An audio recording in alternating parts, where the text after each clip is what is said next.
Good morning, Ken. Good morning, George. When the fuck have we ever got a chance to say good morning? I don't know. I got like bags under my eyes still. I'm drinking coffee. Look at this. Not even halfway through a Red Bull. I'm toasting with my Yeti here this morning. Hello and welcome to the Freemasons Podcast with your hosts, Ray Worship Brother George Marjorie. And Worship Brother Ken. We're up here at the ass crack of dawn Doing a morning episode. It's 9 a.m. Eastern time. And for our Aussies, it is about bedtime. Yeah, well, hopefully they can stick with us for a little while anyway. I believe it was Jai who said in Discord, Sing them a lullaby. sing him a lullaby. But today's episode, what the hell episode are we on? 233? 233, yeah. Damn. Yep. 233, we are covering creating a destination lodge. Yeah. Can you maybe give a little synopsis of what a destination lodge would I be? shall. So it's actually registered trademark by Worshipful Brother Joseph Pisani over at Harmony Lodge, who's our current worshipful master, and he coined that term. Maybe he got it from somewhere else. I don't know, but I know I got it from him, so I'm giving credit where credit's due. But the idea... Turn us into a sandals resort.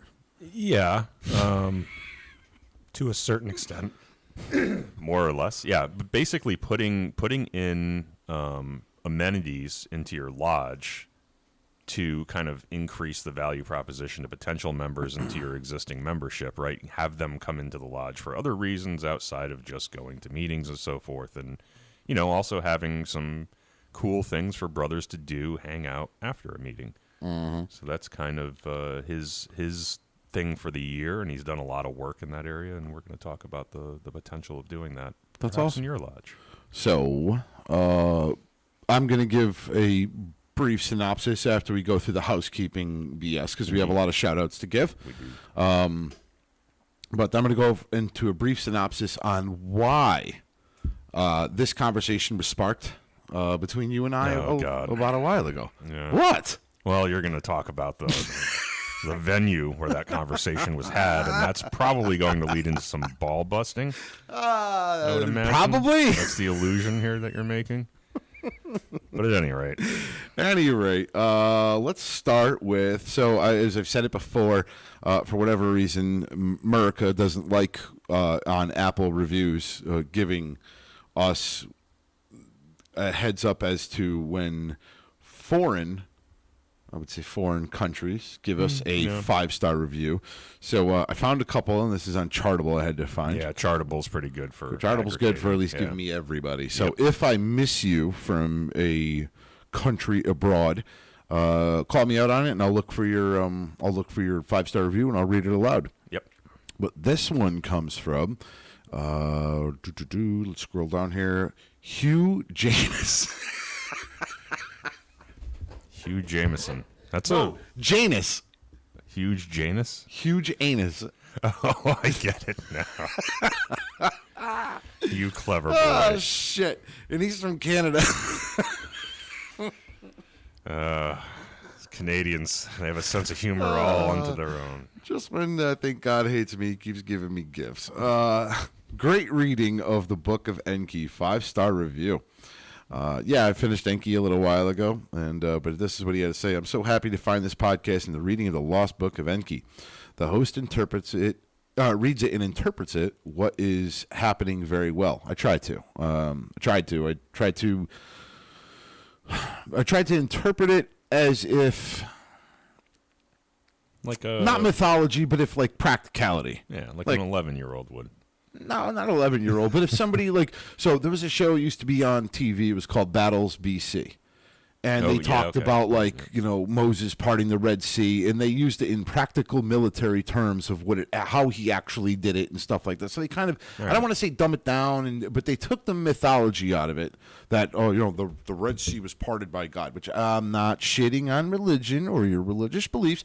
I'm just saying if you broke it down into a military practical point of view, God parted the Red Sea. Well, did he? Sure. But if you look at it in terms of tides, Moses may have crossed the Red Sea when the tide was low, crossed, and then as the Egyptians were following, the tide came in, and they were all swallowed. And they saw it as... Correct. And they seen it as, my God, act of God. Yep. Okay, get it. Could be. But that's kind of what I tried to do with Enki. in the same way of, I didn't look at it as if, I try to look at it as if these Anunnaki were actually people who walked the earth. Right. And what would they do? Yeah. And how would I see it as if it was just human beings? Yeah, and why during that time period would certain other people who are viewing these types of events think that these guys are deities or Correct. aliens? Well, because they're doing things that probably kind of defy the conventional wisdom of the time as what's possible by humans. Kind of. So that's kind of how I try to interpret. So I Surprised you appreciate. could even read it, honestly. Believe me, I've read that book twice, and it's a tough read sometimes, especially with the language barrier of Zecharia Sitchin. He's Lithuanian, but he's Jewish, so he reads it not as we would read it, I guess you could say. No, I get that. Words were swapped where they like, I wouldn't have read it that way. I would have read it like this way, but I get it. Yeah. So I appreciate that that this gentleman Hugh Janus and enjoy the way I interpret it. I've tried to read and understand Zecharia Sitchin's books before, but couldn't get through them. Yes, he's a tough reader, or he's a tough writer.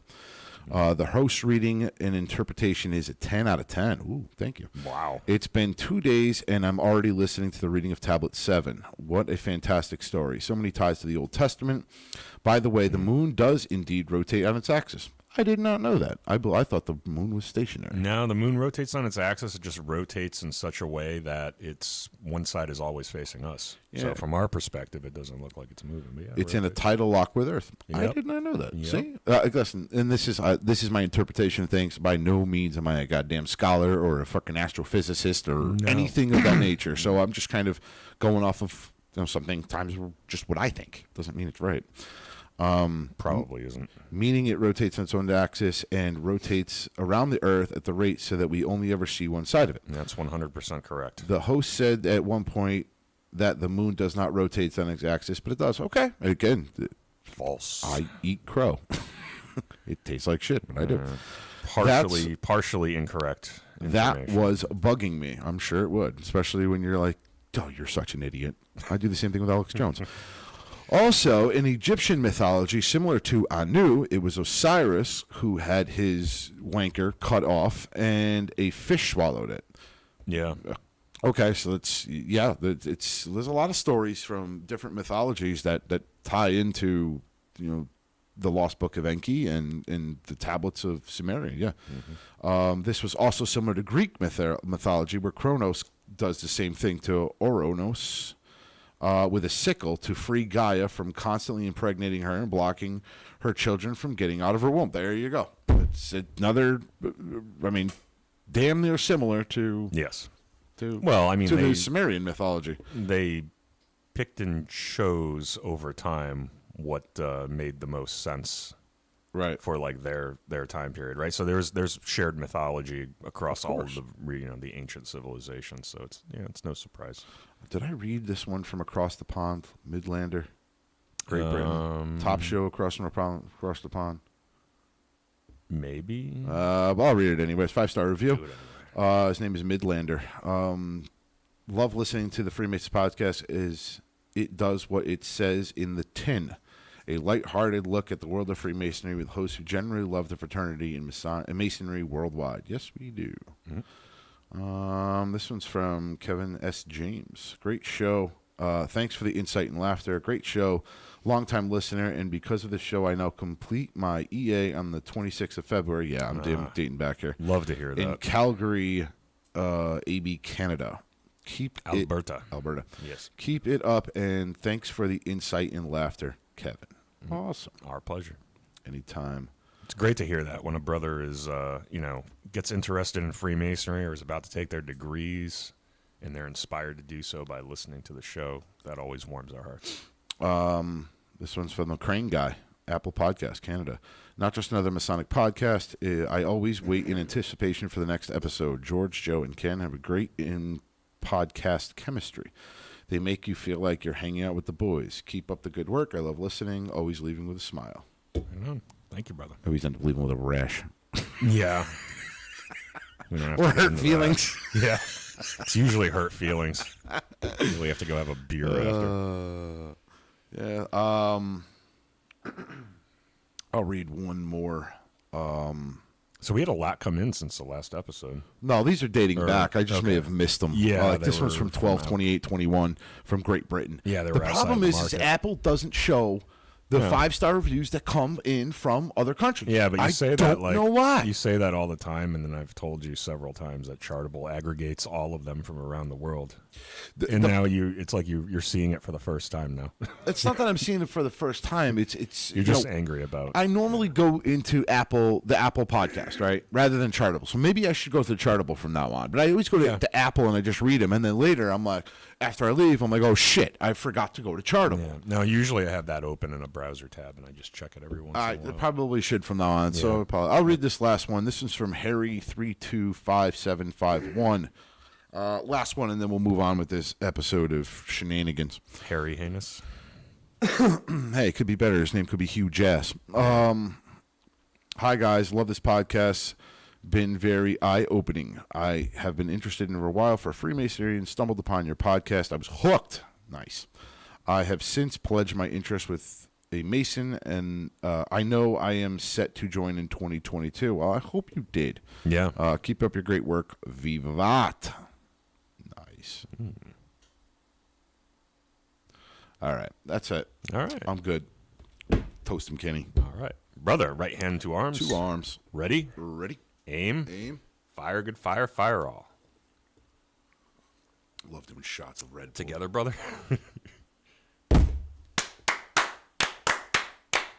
Vivat, vivat, vivat. Nothing better than shots of Red Bull. Oh man, I'd rather the old have blood flowing. I'd rather have some vodka in there, but honestly, this is it's way too early in the morning for that kind of nonsense.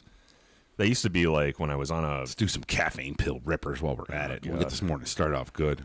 I can't do that kind of stuff anymore. When I was in my 20s and I was traveling for work to like Vegas or something like that, was when I went out to the bar after. That's what we all drank: Red Bull and vodka. I can't do Bull that. and vodka. That would just. I would have a stroke if I did that. Especially at 9 a.m.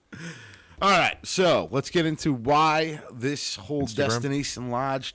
What? Want to do Instagram or? Yeah, do it. All We'll do that and then we'll get into it. right, so over on Sorry, Instagram, fellas. we got some new followers, which I was finally able to see when my connection connected here. We got Danny Fallis, Will Moser, Zoran Nekik. I don't know how to pronounce that. I apologize. Luann Bailey, RLS.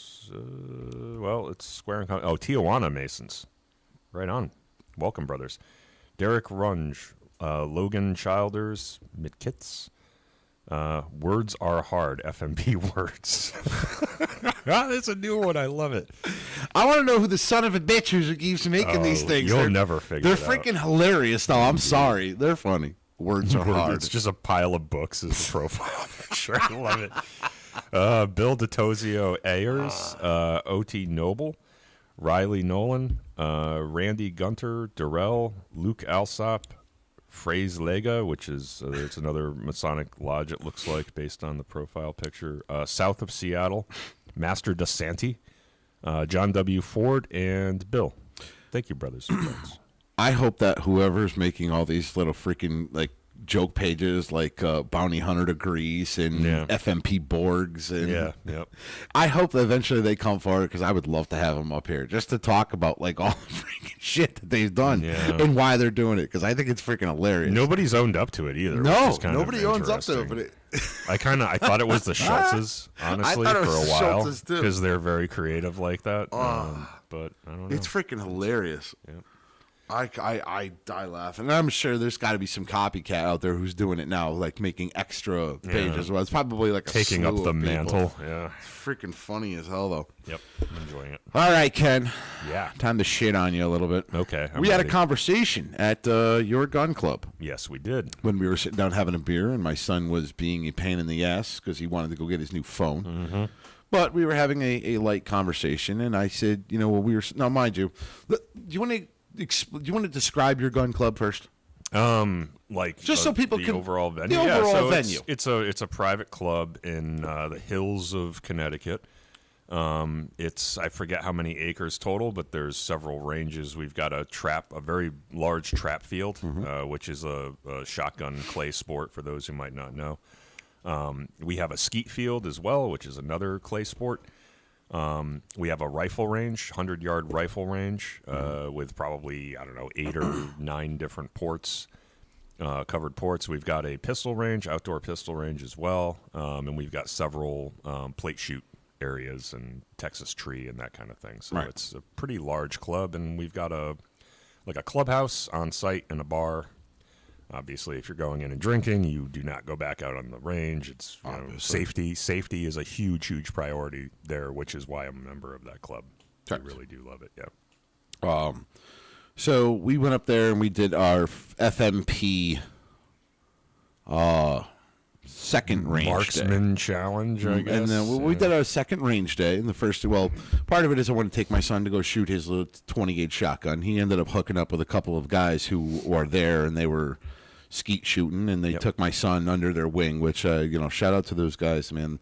Yeah. I'm not a skeet shooter. No, they love doing that kind of thing. If there's a kid that wants to learn how to do a clay sport, they're always going to teach you. Yeah. Right? I love that. For those who don't know what skeet shooting is, it's basically clay pigeons. They're clay discs that shoot out of a high house and a low house, and it simulates shooting at duck, bird. Yeah, pigeons or whatever. So I'd never done it before. I'd say I probably did trap when I was a kid. Same thing with my father. Shot a 12-gauge shotgun. Shot the. Yep. And trap is pretty much the same thing, except it just shoots out. And you don't really move. You don't move or anything. Yeah. Whereas skeet, you go from station to station, and it becomes harder. You got to work with angles because Yeah. So the clays go in the same direction every time. Yes. But because your angle on the clay changes, that's what makes the game fun. Yeah. Right. So they took my son under his wing. I got to shoot too. I didn't get my balls busted. Your tactical shotgun, 12-gauge pump. Hey, I was hitting them some bitches though, weren't I? You can still play the game with a gun. It's just it's not choked, so it's just your freaking shot goes everywhere. I don't know what you had for loads. Were you using target loads? Target load. Okay, It's not like buckshot or anything. No. You can still play. If you hit one of those son of a bitches with a buckshot, it just vaporizes. If you can hit it. If you can hit it. Yeah, exactly. Which you got to be one crack shot to hit it. Yeah, no. But at one point we were just shooting. We were shooting pistols and just having a good old time. And then we went over to the steel range, Ken. Yes. And that was our competition. Shooting. And we have some video of that. Do we? We have video. It was sent to me, and it has been saved to my phone. Oh, okay. And, at some point when Ken finally, swallows his pride and puts up the video. I can do it this afternoon. I'll put it up on YouTube this afternoon. It'll be unedited. Okay. I think we'll put it to Patreon first. Yeah, okay. We'll put it to Patreon first so that all of our Patreons and Discords can enjoy. Yes. And then eventually we'll migrate it to YouTube. Yeah, I don't know how upload long. it to Discord, It's going to be a while. Out of convenience so the brothers can see it. But yeah, it was not pretty. At least on my side, it was not pretty. What was I using anyway? Well, you were using your gun. You were using your 9mm at first for the first one. And then you used mine the second time, my Glock. That's right. That's why I was so embarrassed. And then I went to the 45. Right. Yeah. While you were using my Glock. Yeah. I mean, I like your Glock. It's not a bad 9mm. I kind of changed my opinion on Glocks, which I guess was a silver lining of that entire outing because, I couldn't hit anything with my 9, which is sad. I am way out of practice with that pistol. If I had my 22 pistol. You were like Steve Buscemi in Mr. Deeds. Remember he had cross eyes? He's always ordering pizza. Oh, yeah. Both eyes in business for themselves. It wasn't my, I don't know what I was doing wrong. So we'll move on from this, and I think I've kicked you enough. Yeah. Yeah. But we were having a conversation inside, and one of the things I had said was, this is what Freemasonry should do. Yeah. They need to have some sort of a social club with a bar and activities and stuff like this as a destination for Freemasonry to go. Mm-hmm. And this is why I'm bringing this up is because, we talk about how Freemasonry is losing its members and losing ranks and everything. And I find it more prevalent with the past masters. Masters and people who've already done the Master Mason degree who don't want to move on to appending bodies and don't want to take a officer's chair. Mm-hmm. You lose them. And my personal opinion is we're losing them because we're not giving them anything. Yeah. There's nothing to do. You come to Lodge, you come once or twice a month, you sit there, you listen to minutes, and that's it. Some lodges don't even have dinners, or they bring up pizza. Who the wants pizza? Every time they come up here. No, you gotta have something better than pizza. You got to do something better than pizza. Like sometimes there's larger, elaborate dinners for degrees, and people will show up for EAs and fellow crafts from time to time. But eventually they don't, because there's nothing to do. Especially if they're not taking a part. They're watching it, and then that's it. Yeah, we had a former grandmaster that was up here on the show, if you recall. Yeah. Who hung out with us, and we signed some T-shirts for him. Yes. Right? Now his whole thing, like his term for his year was Mudita, right? Which was one of the things that he talked about on the show, though, which always stuck with me, is the fact that men join Freemasonry for a number of different reasons, and if you're not catering to all of them, then you're not doing your job as a lodge. Correct. Because clearly, if they stop coming, they're missing out on something, like you just said. So, yeah, and that stuck with me. I was like, you know what? You're right. Like, we have a value proposition that we make to the people who are joining. They wouldn't be joining if there wasn't. And if you don't follow through on that promise, that implied promise, then they're not going to come back. Let me just explain this. All right, and I know there's going to be people that are going to be like, Freemasonry's not a social club, and they're going to get all pissy about it. Yeah. But let me explain. Okay, you have the VFW. You have the Polish American Club. You have down the road, I think there's the Russian American Club. You have the Slovak Club, literally right over there. Albanian Social Club. Albanian Social Club. Yeah. I mean, you got the Slovak Club, and it's got pool tables, it's a bar, they got TVs, and I know the thing is, it's like, well, Freemasonry. Let me just give an example. We do table lodges, okay, but we also have something on the wall right behind this camera over here that is a bottle club thing because they don't want alcohol much. And does alcohol, or should it run or be part of a Masonic lodge? Absolutely not. No, there should be no alcohol inside a lodge. Nope, none whatsoever. But part of that alcohol, part of that fellowship does most times involve either cigars or alcohol. Yeah. And how do I put it?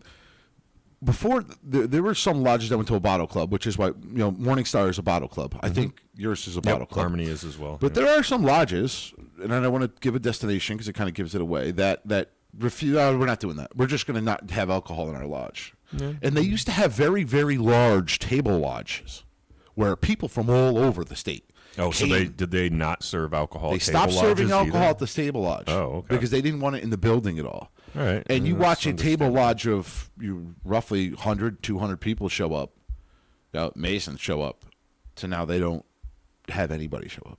It's only the main lodges. Yeah.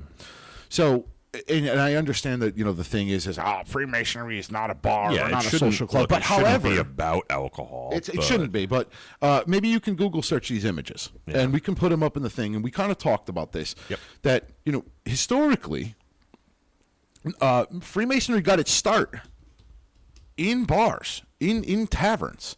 I mean, the first meeting of the lodges was at the Goose and Gridiron. Yes, it was. Which was It was a tavern.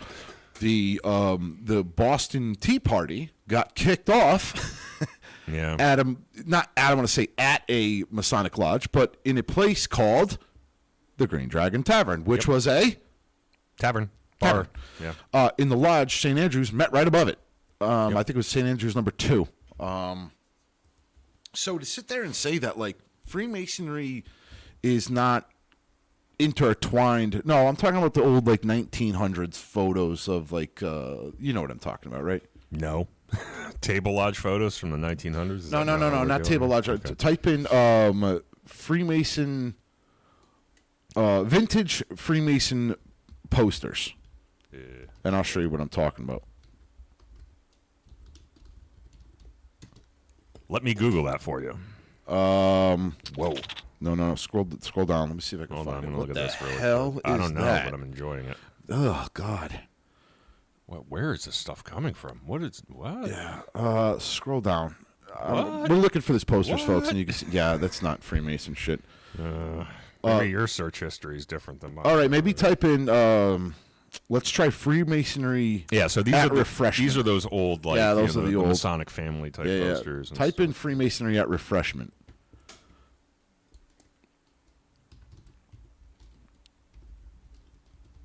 We're gonna find these photos here, folks. Dead air.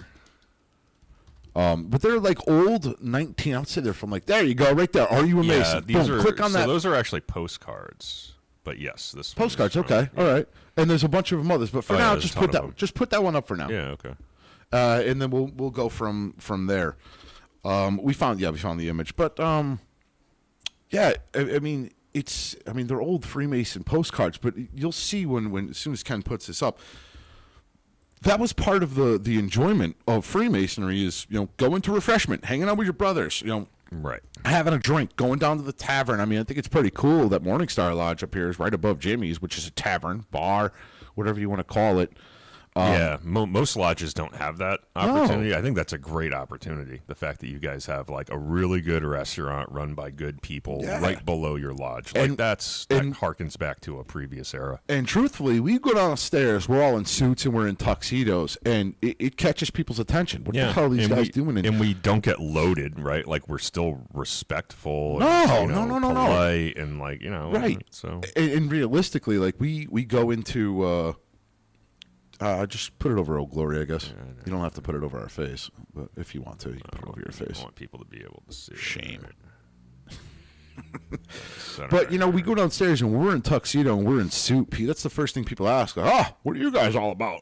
Yeah. And there's your fish hook, if you will, for getting people to join. Granted, people will sit there and say, well, bars really aren't the best place to recruit. Yeah, not the drunk guy who's spitting his teeth out on the bar. No, that's probably not your yeah. That's probably not your target guy. Yeah.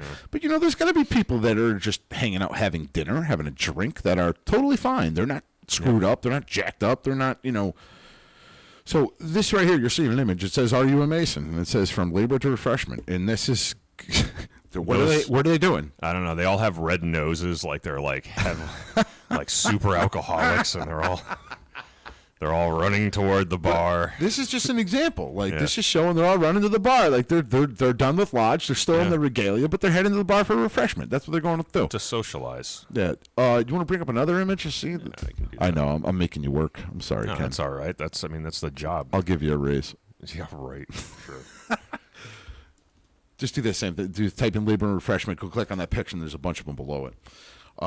But these are all vintage photos of or postcards. You said, right? These are postcards, from probably the early 1900s, I would imagine. Although I can verify that date. And I'm not saying that these postcards are running to refreshment and all that stuff was the. It wasn't the hook. I mean, there's a lot of these different types of postcards. How about that one right there that says, "Are you a Mason?" What does that say next to it? The grip? No. To the left. Up. The passing. Up. Right there. The raising. It's like toasting. Toasting, yeah. It's three Masons standing there, tipping their glasses back, the raising of a master mason. Yeah, and it's kind of a tongue-in-cheek. Yeah, yeah. What the hell did you go to? I was like looking for the image. I'll just do this. Yeah, just copy and save the picture. And again, I just want to just go on and say, like, these postcards are from the 1900s. And what time, Ken, really, if you're going to pick a time period of the boom time of Freemasonry, where there were, we have pictures, on our lodges and stuff, of a time period where, there was the 3rd District picnic. Oh, yeah. There was like 400 or 500 people there. Yep. And what time period was that from? That was probably the 40s. It was early 1900s. Early 1900s, right? When these things were coming about, because... Not saying that, and again, I'm not condoning the alcohol part of it, but I am talking about, like, this is kind of what Freemasonry needs to do, at least in my opinion, is they should have some sort of a social club or what the hell is our podcast episode called? Destination Lodge. A destination lodge. For Masons to go hang out and have a place. I mean, the Shriners got it right, in a sense, where they have their own Shriner bar. Well, that's actually why they started the shrine. Like, they wanted, it's the concept is like the playground of Masonry, right? So they wanted something that was a little bit less formal. But why does it have to be tied? Social. But why does it have to be just tied to the Shriners? Why can't Blue Lodge do something like that? No, there's no reason why they can't. It was just back then membership was so high. It's like, we're just going to create a whole new organization for this, because you could do that, right? Yeah, and right, you right, could right. still get like 1,200 members, right, for that chapter or whatever. So, yeah, nowadays you have to kind of work with what you have. You're not always going to be able to recruit from, a Blue Lodge that has declining membership to join some appendant body, which may already exist. You make the Blue Lodge better. Give the Blue Lodge those assets. There's no reason why you can't have more social functions or amenities at your Blue Lodge. Now, in this respect, I'm going to probably get my ass chewed out for this one, or somebody's going to call me on it. Grand Lodges need to loosen their grip a little bit and allow lodges to do stuff like this. Yeah, I mean, They depends on the jurisdiction, I guess, right? Well, it doesn't depend on the jurisdiction. If a Grand Lodge has an iron fist around the throat of their lodge, and the lodge wants to do something like this, and Grand Lodge is like, no, you can't do that. You can't do that. The lodge is trying to do something to better improve its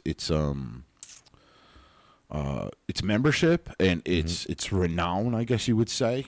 We're talking about, give it a perfect example of just what we do up here at the podcast. Yeah. I mean, we caught a hell of a lot of resistance in the beginning.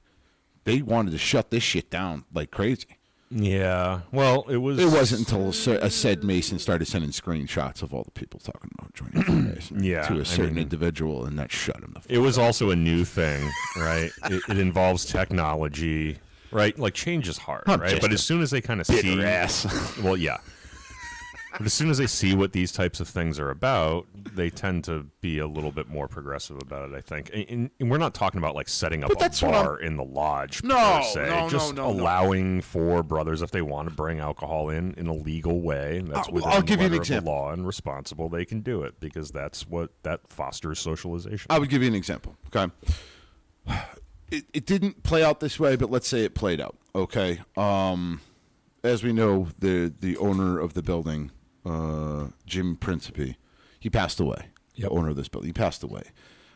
His wife doesn't want the building anymore, and I believe, whatever the case may be. But, let's just say, now Morningstar up here, we do not have a, what do you guys have? Temple Board? Temple Corporation. Temple Corporation. We don't have any of that at Morningstar. All of our business runs through the lodge, and personally, I've already had this conversation with you about it. I don't believe in temple boards. Everything should be run through the goddamn lodge, where every member of the lodge has the vote and the right to speak their mind. Yeah, well, the only reason we have one is because we have three bodies. I know, right? I know. But there are lodges that are literally, they own the building. Yeah. They own the building. Yep. They still set up a temple court, and there's nothing else inside the freaking building besides the lodge. Yeah, that to me is a consolidation of power amongst a handful of brothers that are on the board and want to run the show. Yeah, neither here nor there. There may be like reasons that you might want to do that. I don't want to completely shit on the concept. Like, maybe it's like a shell corporation, right? So maybe it's for like tax reasons or whatever. But yeah, it does kind of cause that issue where there's like a small clique of brothers that are making control decisions for the entire facility. So I firmly believe that everything should go through the lodge. All business should. You want to set up a temple court to run the business aspect of it. Cool. Whatever. Buy a cow. Buy a cow? What does that mean? He's just saying buy stupid shit, I'm assuming. But if you want to have a temple court to run the business aspect of the building, it's fine. But the lodge should tell that temple core what to do. Right. That's my personal opinion. The temple core should just be a name, face, LLC, and insurance policy. That's it. This way it keeps the lodge away from any other thing. But I digress. This building's up for sale. What if Morningstar was like, we want to buy it, and we want to keep Jimmy's downstairs. We want to buy the Masonic. We want to buy the bar downstairs. We'll name it the Mason Jar. Yeah. And keep it as a bar open to the public, but a social setting for Masons. We would Mason it the fuck out. Yeah. So light just randomly turned on. I know that happened. And keep it, underneath the umbrella of the lodge. Right. But now you become a landlord, so that changes things, because now you're leasing space. Well, no, unless you guys are going to own and operate the bar. Yeah, that's what I'm talking about. And part of that owning and operating of the bar is when, first off, you have to be in the great state of Connecticut. How old do you have to be to join to be a Freemason? You guys still have to be. Well, you got to be 18. 18. Yeah. As an 18-year-old, what can you do? Nothing. Go to Nah, war. no, Vote. no. And can't Smoke consume alcohol, cigarettes. but you can Serve it. serve Oh, alcohol. can you really? Yes, you can. Oh, I thought you had to be 21. So now, if we're talking about getting new prospects through the door, being that we are supposed to require EAs to show interest in Freemasonry, what do you do with that 18, 19, 20-year-old, 40-year-old guy who wants to join Freemasonry? You make his ass come down to the bar and Work you the bar. bartend a couple freaking nights or bus tables or something. Yeah. You see what I'm doing here, Ken? You're a bar I'm a back now. fucking Congratulations. genius. I don't know. I don't know if I would go quite that far, ju- but yeah, it's a good idea. I'm I just like it. saying. Yeah. And on top of that, now you're getting people to come in. You're getting, people, Mason Lodge, Mason Bar. Let's go check this out. Yeah. Like, I was interested in Freemasonry. I didn't know they had a bar that I can, because we have this persona as Freemasons that we're behind closed doors and you can't come up here and talk to us. Right. Right, which Because is something that needs to change. Because we'll shiv you with the freaking Tyler sword. No, that's not the case. Yeah. So now if you have this, it's the same concept as when Connecticut was doing that open house shit. Right, but it's like a permanent open house. Like, come and talk to us. Yeah, Here it's a we are. permanent open house We're at hanging your out. convenience, not when we decide you're going to have Yeah. an open house. You can come in, talk to us. Masons are there. You require a dress code, which would be a slacks and a sport jacket. Yeah, you got to be. Yeah, yep. Come in respectable. Which so I now think we're that's not a- getting freaking drunk Larry. Right. But I think, right, but you know what? The types of people that you might want to not recruit from, because we can't recruit, but the types of people that you would want to join the fraternity are probably the type that are going to go and be like, you know what? I'm going to get dressed up tonight, and I'm going to go out, and I'm going to, I'll go to this bar. These guys all, they seem like like-minded men. They're all dressed respectfully. They're having good conversations. Maybe that, that's like a prime. I can't say the word recruiting. No, It's like I don't call it recruiting. I call it fishing. Right, well, it's prime fishing territory then. It is. But I mean, yeah, create I your like own that watering idea. hole. And, Yeah, I like that idea. It's tough to do. Costs money. Here we go. Justin Michael. Sometimes a lot of money. Justin Michael. I would go to a Freemason bar for sure if there was one in my area. I'm not a Mason, but I have worked for some my entire life, and I'm interested in your guys' literature. All the Masons I know don't. All the Masons I know don't. Oh, I'm assuming that's the end of his statement. He's talking about,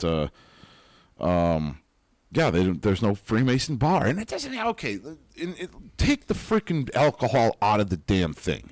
Well, You can. so there probably are Mason bars like this. I know of at least one. One of my coworkers went to, I think he was in Ukraine, and there was like a restaurant Right. that was all Masonic themed. But I don't think it was run by Masons. I think it was just kind of like a Masonic conspiracy theory kind of bar type thing or whatever. But he brought me a magnet and it had the square and compasses on it. And I was like, wow, that's a cool idea. I wish it was run by Freemasons because Right. But you get you're going to get, you're going to get a Grand Lodge, or, they're going to start, tearing through the I don't know, Freemasonry shouldn't be involved with bars and all that. What? You've seen the postcards. Yeah. You know the history. We've always been involved in taverns and inns and all kinds of. We've been part of this. This is kind of like where we got our grassroots, Right. in a sense. And So I think there's a way to do it without devolving into go clean. immorality. No, not like that. I'm kidding. I mean, just like you said, it has a dress code. All right, it's a respectable bar. The types of people that are going to put a sport coat on and come into a bar are probably not the type that are going to brawl, hit each other with bar stools and stuff and get you shut down or get you, you know what I mean? Because as soon as like police get involved and stuff like that, then Grand Lodge would be fully within its rights to be like, yeah, I don't know, like probably shouldn't be running a freaking dive bar. Again, you'd want So it you to be gotta a keep it classy. It'd be You an gotta have upscale thing. Rules of decorum and rules so of forth. decorum and stuff like that, and and I know it's kind of like cliche or not cliche. I don't know. It'd be a sore spot, but people are like, it's only for men then.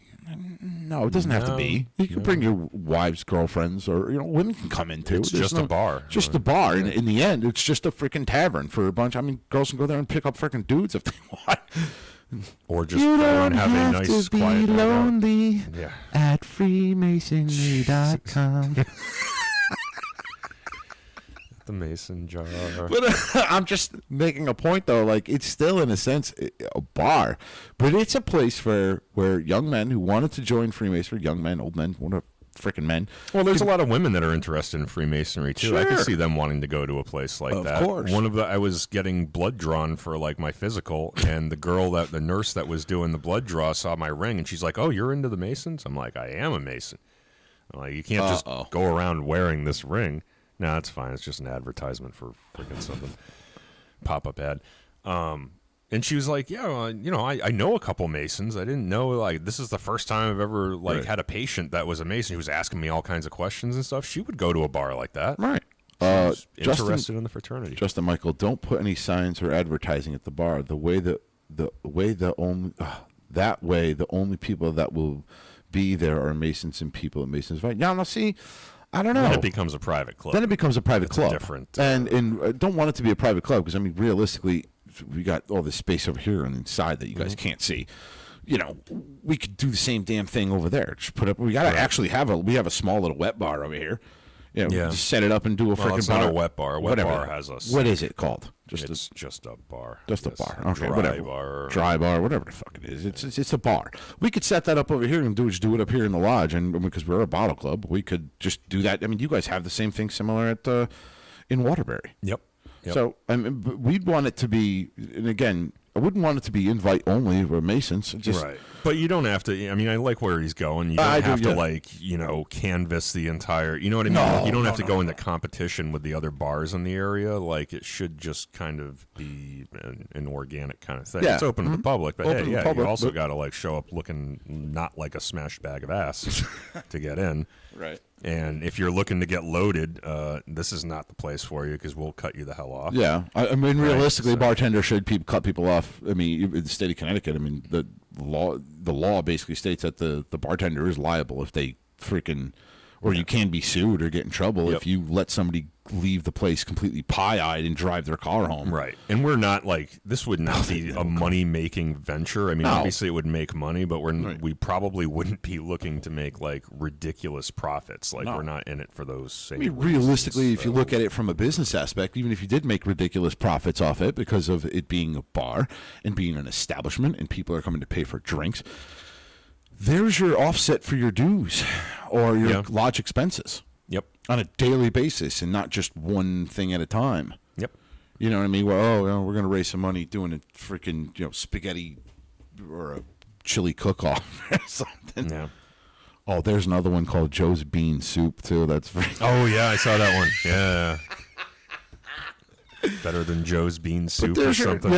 But there you go. That's an offset, an income for your lodge, that you can use to offset dues or buy regalia or pay for the building. It's an income. Yep. In a sense, I mean, it's not what your main purpose of it is. But think about this though.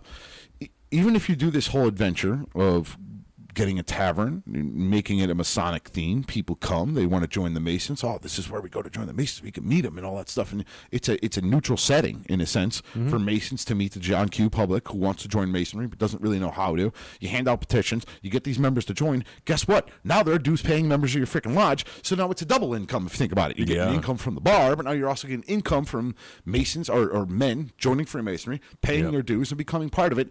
And it's something for your Masons in your lodge, especially your past masters and your Masons that have been around the horn, or the Masons that just wanted to take the Master Mason and just wanted to join for the fraternity of it, or this is something for them to do. Yeah, it's something for them to be proud of, and you've got a whole new, you're basically creating Masonic jobs, if you will, right? You're giving brothers other opportunities. Like, oh, okay, I'm not into esoteric Masonry.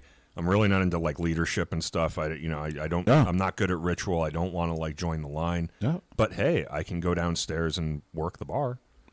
Yep. You can or I can do all of the paperwork and the books or whatever for the bar. Run trivia night. Or run trivia night or whatever. Or, do some kind of event down there. Yeah. I mean, I like the idea. I like the idea. And to me, this is something to do rather than just showing up your 2 days. I mean, let's be real. Some Masons don't even show up 2 days a month. Right. They don't. Yeah, in a tavern or restaurant bar type thing is generally going to operate 7 days a week or thereabouts, right? So if they can't show up on the meeting night, well, they can show up on a Friday night and go down and meet with the brothers down at the bar. Let's just use me for an example. I haven't been very active in lodge in any of my appending bodies or anything in quite some time. Why? Because of my job. My hours are all over the place. I never know what my schedule is from week to week. And by the time I'm actually free to go, I don't got to do anything tonight. It's lodge night. I'm wiped. Yep. I'm tired, or I'm running around, or I'm seeing my kids, or I'm doing something. Mm-hmm. I'm just not going to go to lodge tonight. But now you have this thing where you have, let's just say, a location that's open 24/7, but bar hours. Where if I want to go see the brothers, I'm going to go hang out down there. I go down there and hang out. Yep. I don't have to drink, but I can just see the brothers as they come in randomly here and there. Yep. I can meet new recruits, And what do you do? If you're a Mason, you put a pin on. Yeah, and you also can talk to people that are interested in free. Put a flower in your hair so we identify you. A forget-me-not, perhaps. Put a forget-me-not in your hair so we identify as a Freemason, so that people can come in and be like, oh, see that guy over there wearing the lapel pin? He's a Mason. Yep. Bingo. Or even the ring. The ring. The ring could be the identifier. Yep. So we did something similar in Harmony recently. Worshipful Brother Joe kind of championed the refurbishment of our library. Okay. Right. So the library was just kind of we've got built-in bookshelves and stuff, and we've got historical books on those shelves, but it just kind of became over time a dumping ground for like files and paperwork for Temple Core and garbage. Yeah, there was crap everywhere, and it was set up. It was like a boardroom. We had a big long table in the center of the room, which took up most of the usable area in the room. We just had chairs around it, and we had fluorescent bulb, like old industrial lights, like these things that were just oppressively bright. Right. It was not like a pleasant place to like go, and if you wanted to like get a book out of there or something or donate a book, it was like everything's dusty, and it just kind of decayed over time. So. Over the summer, Worshipful Brother Joe and a bunch of other brothers went up there and took it upon themselves to completely clean the whole place out, organize all of the books, get that big table out, and we got very cheap, or in some case free, furniture, nice leather chairs, big leather couch, a nice area rug, oriental area rug. They painted the walls this like billiard green color. Rehung all of the photos and paintings and stuff, and found some other ones in storage that hadn't seen the light of day that for a long time that were really interesting.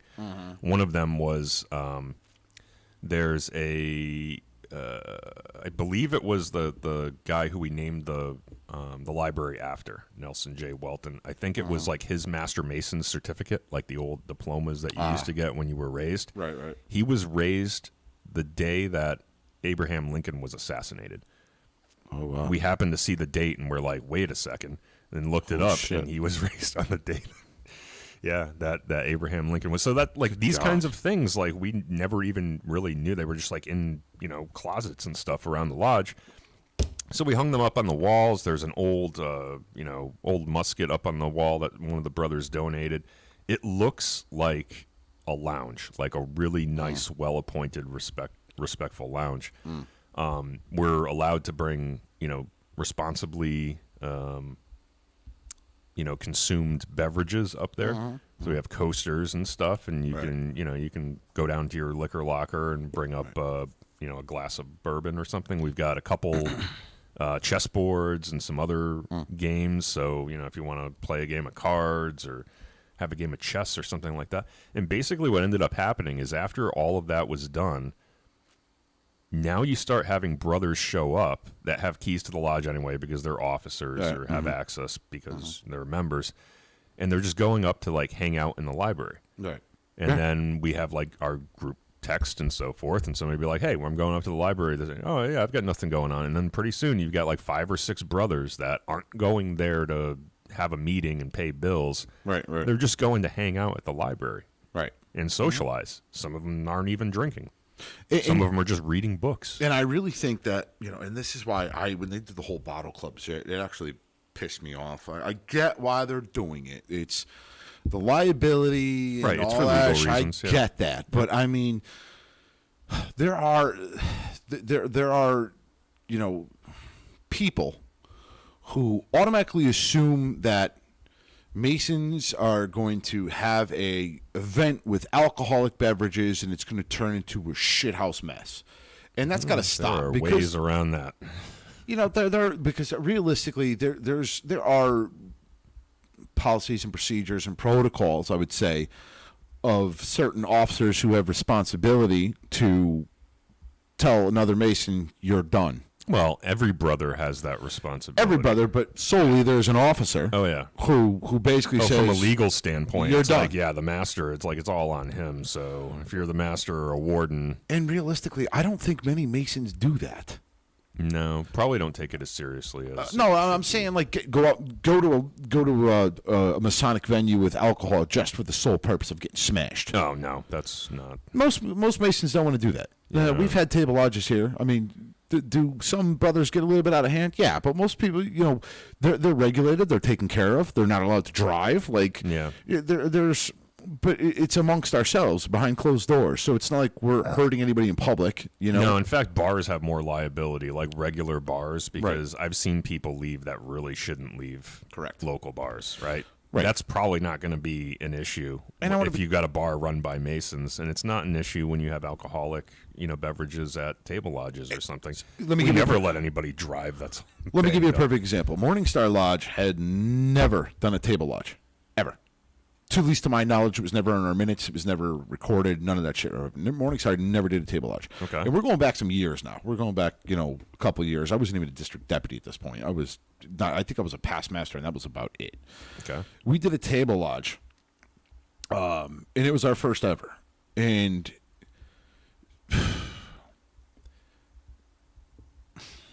Uh-oh. I can see the gears turning. How am I going to? How am I going to word this?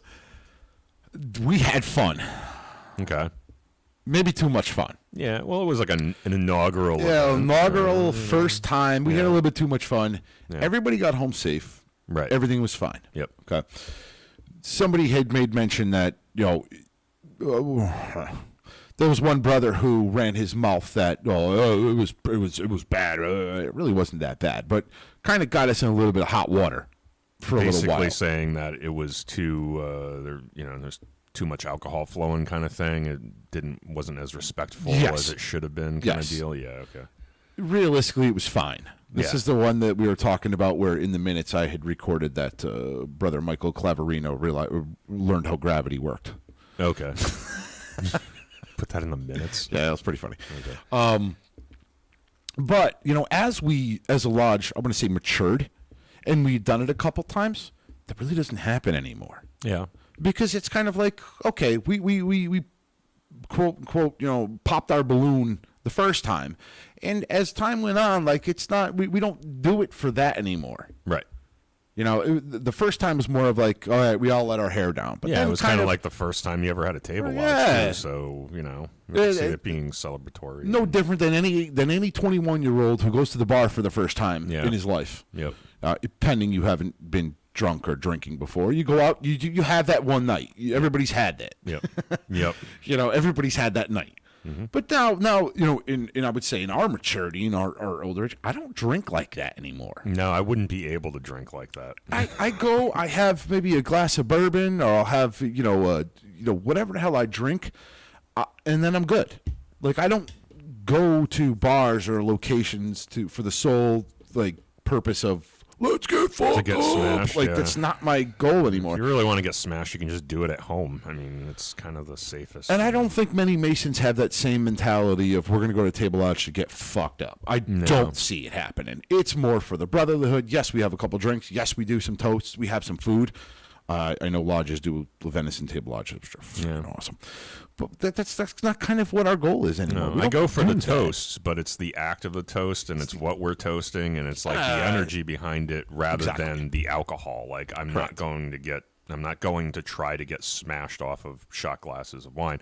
Although we do have some stewards where I will pour myself a very small measure, and then I go to top everybody else off to like help out the stewards, and I come back and my glass is all full every fucking time. So we're never trying. But my point in all this is, those are the things I enjoy about Freemasonry is going to the table lodge. Everybody loves going to the table lodge. Yeah. But what is the table lodge? The table it's lodge. It's a goddamn social event. It's basically a party. Well, not a party. I wouldn't go quite that far, but yeah, it's a social event, like a bar. You go Yep. have food. You sit at the tavern. You get some food. You have some drinks. Yep. That's the draw for Freemasonry. And there's some ritual involved. And It's clearly still Masonic, but it is not as rigid as a lodge meeting in the lodge. Right. Yeah, I mean, how cool would it be to be a non-Mason walking into a Masonic bar and we're all doing our vivat toasts and claps and stuff like that? People are like, what the fuck? That was cool. I mean, people love it when we do it here in the podcast and we toast their names. You're either going to love it or you're going to hate it. If you're the type of person that's going to hate it, then we really don't want you there anyways. Oh, okay. And I'll give you an example of this and then we can kind of wrap this up. But I've been to the bar where the military's there. Oh, yeah, okay. So same kind of... Where they start with their... I mean, and actually it's a viral video on the internet where it's like, all the Marines are together and they start doing their singing. Sea shanty? Not a sea shanty. It's a Marine Corps. It's like, been to Vietnam, dude. And they're all doing it together in unison, loud. Like, you walk in, you're like, that was freaking cool. Yeah. Like, think about, like, if Masons did that at the bar, how much of a draw that would be. People walk and be like, this is awesome. Yeah. Because I mean, realistically, I'm liking this business plan that you're putting together here. Like that camaraderie of all Masons chanting and I mean, it's no different than a sea shanty. It's what the pirates used to do. Yeah, go to the bar. Yep. I like this. I like the picture that you're painting. It's a camaraderie. And that's what draws in new members. Yep. It's not make good men better. And I'm not shitting on the slogan, but nobody cares about a billboard driving down the road. They care about going to that bar where there's a bunch of Masons and they're all rah, rah, well, no, here's the deal. So that awareness is part of it, I think, but it's definitely not the only thing we need to be doing. No. So the billboards and stuff have their purpose, but what you're talking about is like the actualization of that promise that we're making, right? You can see it. It's tangible. Yeah, it's and a draw. I mean, it's... You need it to wouldn't be have easy to buy this building, but no. I don't know if you got 20 in your pocket, we can like throw it on, like, pass the hat or whatever. But I mean, man, would it be? It would. Be if you think about it, though, that's how you get people in the door, doing shit like that. Mm-hmm. Having an open house. I mean, I don't know about you, and again, I'm not. Listen, I'm not. That's tough because it's like a one-time thing. It's a one-time thing. Like people have to like put it on their calendar and shit. Like the general public just isn't going to. General public used to get like one or two. I think we had one or two people come through. That was it. Yeah, do a couple tours and then you shut everything down. And one or two people. And back then it was like everybody just went home after. They weren't hanging out in the library having a beverage and playing chess. And realistically, you're regulating it to one day, one afternoon. Yep. Which I'm not going to lie to you, half the Masons don't even want to fucking be there anyway. But they're there because they have to be, and they want to move up in rank. If you really want to get technical. Or they just want to, help the craft out because that's what brothers do. But yeah, nobody really wants. Nobody to wants to be there. Especially if nobody's going to show up. It's like, what are you just going to stand around? Like that's nobody wants to be there. You stand around, you sit around, you're bored, you're reading your clock, like fuck 2 hours. Yeah. But I mean, realistically, now if you had this our idea, if you will, about having a location where anybody could show up at any point in time, it's on the outside of the bar, it's a perpetual open house to Masonry. Put the lodge nights, you put the bar, the lodge hours, you put the bar hours up there, and people will eat. Why would you put the lodge hours up there? Because you want people to know when they can come in. When they can come and when they can't. And when the Masons are going to be there, like the majority of the Masons. And people will come to that. They'll be like, oh, well, their meeting gets over at 6 o'clock. Or so there's going to be a bunch of guys down there. There's going to be a bunch of guys down there from 6 to 10 or whatever the hell. And they'll come. Oh, we could meet them at this point. Oh, their lodge is from X to Y. Oh, we'll show up then. And it draws people in, because if you really wanted to join Masonry, I'm sorry, and I'm just going to, last point. What do we usually tell people? Oh, go on the Grand Lodge of whatever. Well, when people ask us how do you join? Oh, yeah. Most people are going to go, when I get to it. Yeah. But now if they you're see there and you got a pile of petitions. Pile of petitions at the bar. And he had a couple drinks. So here, sign this. Not even the drinks. No, but people are going to come. We don't do it that way. No, we don't.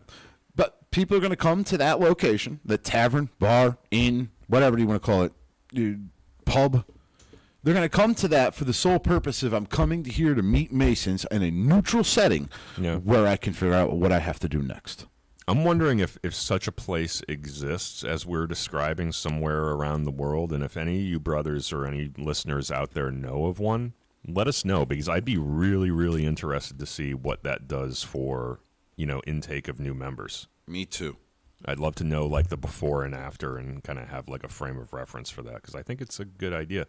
Mm-hmm. There's obviously some problems there, like it costs money to buy an establishment like that, and right. Licensing and all the legal and insurance and all that kind of crap. But if there's somebody out there who's done it, hey, Ken, love to hear about it. Yeah. What do you say we wrap it up? Because I got to pee. Yeah. Okay. I mean, we're just over an hour too. So. Yep. All right. Well, I hope you guys enjoyed this, and it was good to get out here in the morning. I'm gonna right? get hate mail for this. I should have made like bacon and eggs for us or something. Should have. Yeah, but I didn't, because I don't care. All right. Well, for the Freemasons podcast, thank you guys for tuning in. I'm Right Worship Brother George Marjorie signing off. And I'm Worship Brother Ken signing off. Have a good night, everyone. Thanks, everyone. I got to pee. I know you do.